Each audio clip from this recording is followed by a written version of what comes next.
บ่ใส่ข้าวเบื่ออะไรเอามาใส่ก่อนน้ำซุป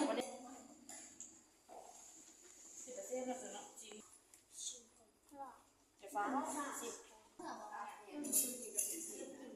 ใครยังไม่กินหวานค่ะเป็นเป็นเขาทำแบบเลยทำดำเรื่องตุ้งน้ำก็ดีตอนแรกที่ว่า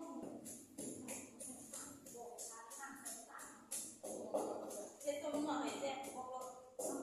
ใส่ว่าคือแบบว่าไม่ตอบว่า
วดอันนั้นน่ะ แล้วมาขึ้น เฮ้ย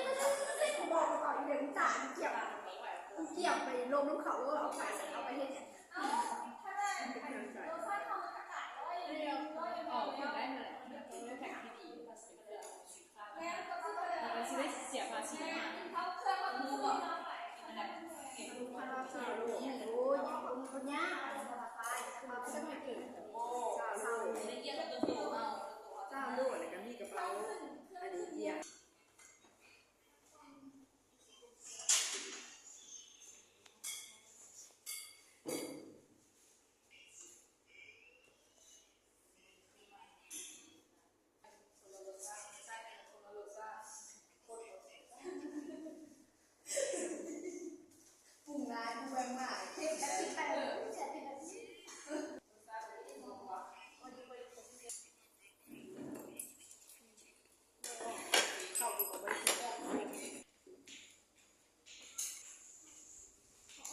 1 โมงเลยจะกินเลยนะท่านเ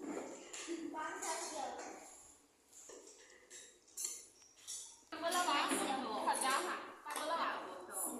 ป้าคนนี้ข้าวเจ้าเจ้าออกอันจะหูมาเจ้ามาหูมาเขาทำให้เข่าไปเยอะเลย